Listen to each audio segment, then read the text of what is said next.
BMitch and Finlay, 1067 The Fan. Shout out to the folks on the YouTube stream. We got some news, people. You heard Myron Kerr there. Marcus going to start on Sunday. A lot of conspiracy theories floating around.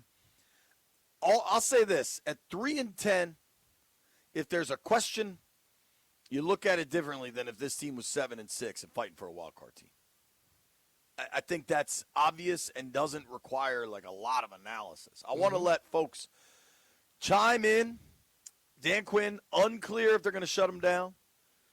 Jayden Daniels, if I had to guess, wants to play. That's how that dude is wired. Let's let the folks talk. Joe is in Manassas. What's up, Joe? What do you think of the Jayden Daniels news? Yeah, what's up, guys? I love the show as always.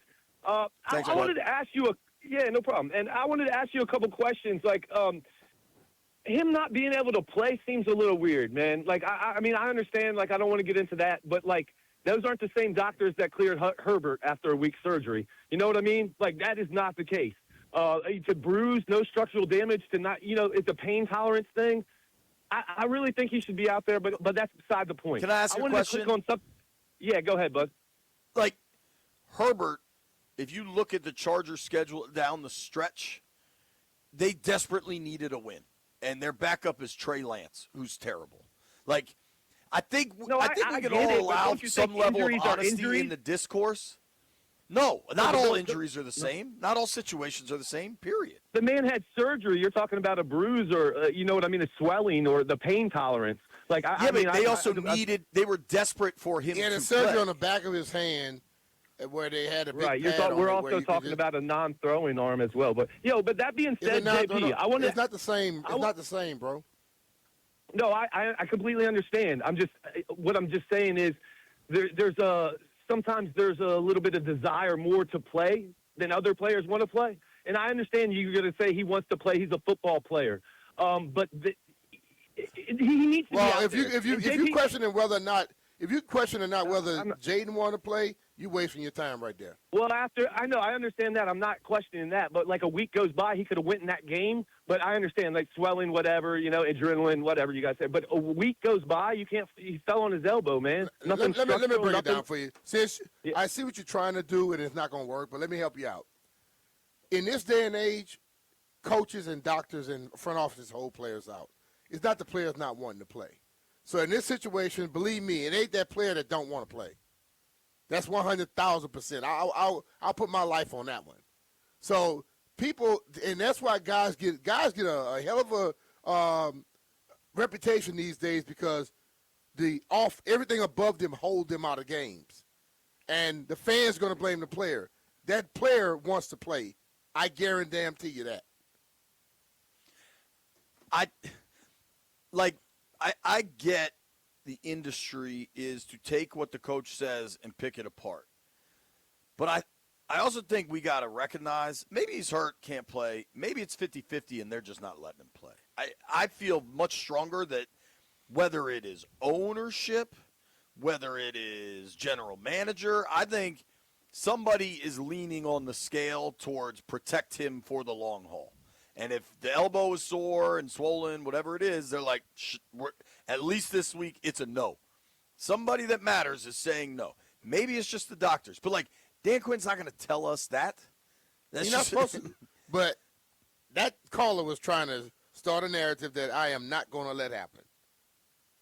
That you think he was trying to say Jayden doesn't want to play? Yeah, I don't agree with that either. That's where he was trying to go, and that's why I know. We're not going to let that happen. That's BS. Let's go to line 4. Mike is in D.C. What's up, Mike? Gentlemen, it's a bizarre year, but unfortunately, I think ownership has just gotten involved. It's not saying anything. It's not saying Dan Quinn doesn't want to coach hard or Jayden Daniels doesn't want to play hard. There's just a circumstance where a very, very valuable asset is unfortunately very, very vulnerable right now in this particular season, in this particular circumstance, with all these injuries, with a $6 billion investment team, and then you also have like a new stadium, and then the coaches are gone. I mean, we kind of know that it's 100%. If not all of them, most of them. So you can't, even though they're great guys and they have all the right intention, you have to protect the asset, and it is 100% an ownership decision. What do you think, All Brian? right. And if it is, I'm cool with it. Because that's the only people that I think going to come in and make that main decision. Ownership by way of Adam Peters. The coach is supposed to get the player ready, and those people that's going to protect the asset, that comes above the coach. But, I'm not going to allow a fan to call in and say something as stupid and asinine as that dude. That's that little dude that called before with that dumb stuff. Well, it's also like coaches get up there and lie every week. Dan Quinn prides himself on saying nothing. Like, a lot of coaches do this. I'm not blaming DQ for it.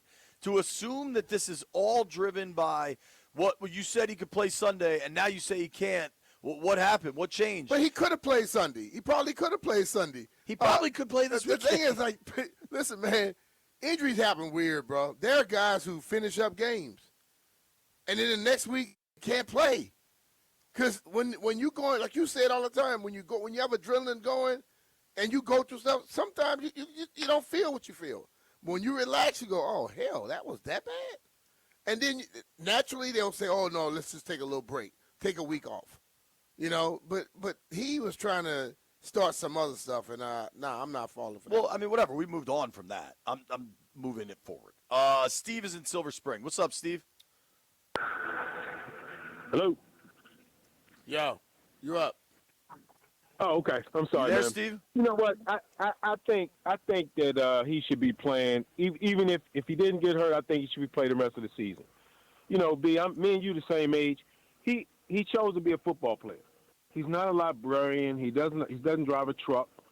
He chose to play football for a living, and he should be playing football if he's healthy. B, like I agree with you. These guys. We complain in the NBA all the time that it's load management and these guys are not playing, but they're still getting paid. If Jayden's healthy and he's not playing, then that's load management. And he should be playing football. I don't care if it's the last game of the year and he's 2-10. He needs to develop as a football player. That's my take on it. Thanks, B.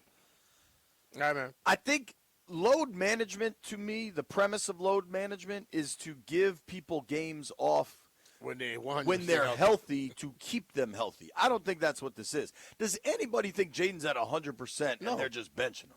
No. I think that's banana land. Now, is he at, I don't know what the threshold is, 50%, 60%, 70%, and they're telling him he's not playing? I could see that. Maybe the injury is significant, though. Maybe it took 24 hours to swell up. Like, even Zach Ertz. Let's just try to pause for a moment from the conspiracies, because it's just like that's where everybody runs. Even Zach Ertz, who we all saw that hit and knew what happened, they couldn't officially announce that the knee was ripped up till they did the MRI the next day. Like, if I had to guess, somewhere between Josh Harris and Adam Peters, there was a conversation about what are we doing here? What is the long-term play here? How do we protect this young man? And at that point, whatever that threshold for health is may have changed. I don't think it has anything. And to call it load management misses the mark to me. I think load management is sitting down healthy players. I don't think anybody thinks Jayden is healthy right now. Nope. Healthy enough to play in the NFL is very different than healthy, but I don't think anybody could argue he's healthy. Let's go to Q Ball in D.C. What's up, Q Ball? Q Ball. My main man, BMitch. Listen, I just feel like this whole thing is a circus. But can I ask you something, BMitch? We saw the performance of that Denver game. It was dynamite. Even though they lost the game, I saw a lot of heart and effort out there that didn't exist prior to. I felt like Mariota had some momentum, even though the last drive killed him personally, probably. But I just felt like, do you feel like that momentum from that game should have carried over to allow him to start this past game that they look so bad in? And nothing to do with JD coming out there. We know he's got heart. We know he's got the passion to play. But clearly, I just felt like the momentum carried over from that Denver game, whether he was healthy or not, I just felt like Mariota should have got the start. What do you think? Well, I just think when Jayden got healthy, I think he was going to start. So I think these guys understand who they're starting quarterback. Even Mariota understands that. So that's why I in a regular situation, maybe, yes. But this one, no. because when he got healthy, he was going to play. I don't know. And I think it's that game, the momentum didn't carry over with any person. Defense, nobody. Yeah, I think you've got a kid that has been hurt all year, more or less. He's played 4 complete football games. He's had 3 different injuries, but this is the first time he re-injured something. You've got a team that's 3-10 coming off their worst performance in 2 years. I think the scales can be tipped by owners, by general managers, where they say, listen, I know you want to go, but you're at least taking the game off. We're at least resting this thing. Yeah. And then we'll have a discussion about the remainder. And that is their right. You know what I mean? That's their right to step in and say that because for them, they have a hell of an asset to protect. You're listening to BMitch Finlay. Phone lines are open. 800-636-1067. 800-636-1067. Our guy Jupe is on the line calling from the DMWV. What's going on, fellas? Hey, look, what up, Jupe? Let me start off by saying this. I got to give you guys the utmost respect and props, especially during times like this season. You're getting a lot of these sidewalk GMs calling in. And this other group I like to call the ignorant, where they call in with the most ignorant things to say when they call in the group chat. Because for me, I be ready to fight people. I ain't going to lie. So I got to give y'all guys props on that. But look, at the end of the day, I like to keep it positive, and the one positive thing I feel like this team can take into next year is the mental toughness from all the adversity they went through this year. They should be so mentally tough for next year. Regardless of what happened with JD5, I hope he comes back and get a couple more games in this season. If not, it is what it is. But, let's just stop with the narratives. I feel like it's ticky-tack. We choose who to put these narratives on certain players and other players they don't. Toe Barrow, he should be injury-prone, but I don't hear people saying he's injury-prone, but they want to keep labeling him at the injury-prone. That's all I got to say for you guys. All right, brother. Thanks for the call, dude. Appreciate you, Jupe. We'll keep the phones going. Call in if you want. I want to let my man Landfill weigh in, but I think he's juggling all the phones. Let's go to Commander Tequila. Hello, Commander. How's North Dakota? Nice and cold. Cold. Negative. But either way, I want JD, He wants to play, I want to play, but he had an asset. He's a very valuable player. Very, very valuable player. If I'm putting money into this guy, these players that played great last year, that we were seeing good things coming through this year. Landfill, throw the Commander on hold. He's in the frozen tundra of the wind down in yeah. wind tunnel. Good luck, Commander. I'm kind of worried about you, dog. Let's go to Larry in La Plata. What's up, Larry? Hey, guys. Long time. One of your callers mentioned that it could possibly be an ownership decision. And don't get me wrong, I love Josh Harris. But, Brian, let me ask you a question. What was Josh Harris famously known for and approved in Philadelphia to improve the 76ers? What was he famous for doing? That's Nothing basketball, bro. That's a totally different, sport. Hey, Brian, Arvell Reese. Can you spell that first name for me? Can you spell the last name? Because that is a wonderkind. He's 20 years old. He could be even better than Micah Parsons. He could go number one. You had teams fighting over that young man coming out of Ohio State. I'm telling you, you can't rule out that possibility. He could be the next wonderkind linebacker. That's how. What does that have to do with anything about Josh Harris and what he did in Philadelphia? One player is not going to change a football team, dude. I think if Josh, let me finish this. But one player don't change a football team. It never happens. That's basketball. So when you want to talk about one sport, stick on that sport. But I think he could. I think he could have a point here. If we think maybe the star quarterback is always going to get to ownership, they're always going to let the owner know what exactly is going on. And if Harris, I don't think there's tanking to that point of that he's trying to make. But it would not surprise me at all if Harris was like, let's just protect this kid. Look, this season. Harris saying protect the kid and tanking is two different things. Yeah, I agree. What that guy is trying to say is BS, okay? All right, let's be real. And let's just understand one thing. People can call in here and they can say what they want to say. If I disagree with him, I disagree with him. And when I'm going to talk to him, I'm going to talk to him. That dude was off base like hell. And don't come out actually to spell something. I can spell more than your ass probably can spell. Let's get that straight. But tanking doesn't happen in football. It does no damn good to tank in football. If you need a quarterback and you're tanking football and then ain't none of them there, it doesn't help you, right? Basketball, that stuff works all the time. Give me a break with that crap about what somebody can read or something. Let's go to Zeke in Southeast. What's up, Zeke? Hey, what's up? I guess they hit a nerve, huh, Brian? That's crazy. But I agree with you, man. Ain't no such thing as tanking, man. I don't think they're tanking. I think they're looking out for his best interest.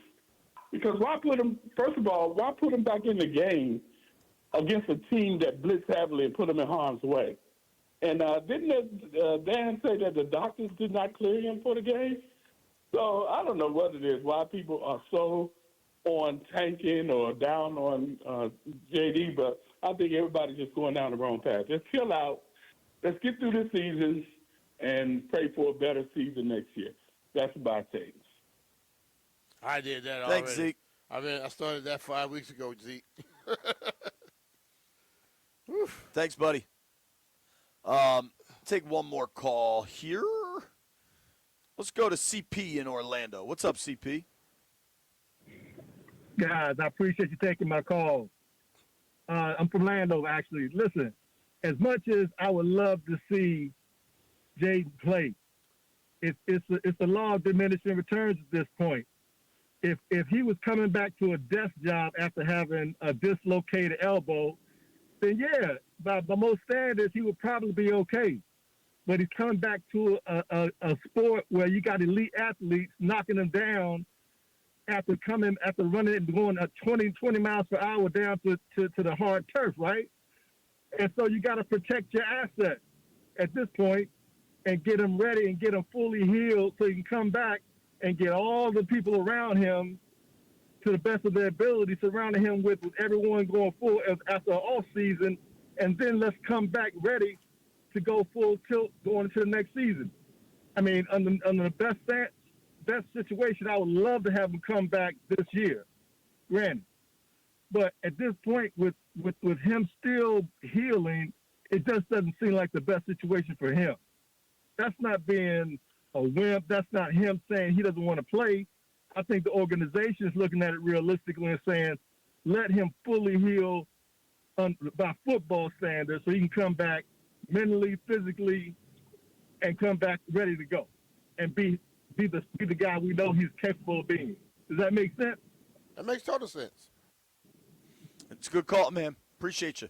We'll keep the phone lines going. Big news here. Jayden Daniels not going to play this week. Marcus Mariota gets the start. A lot of different theories on why it happened. I can't stress enough, he re-injured something. That probably gives you greater pause than when the injuries are different. You're listening to BMitch and Finlay.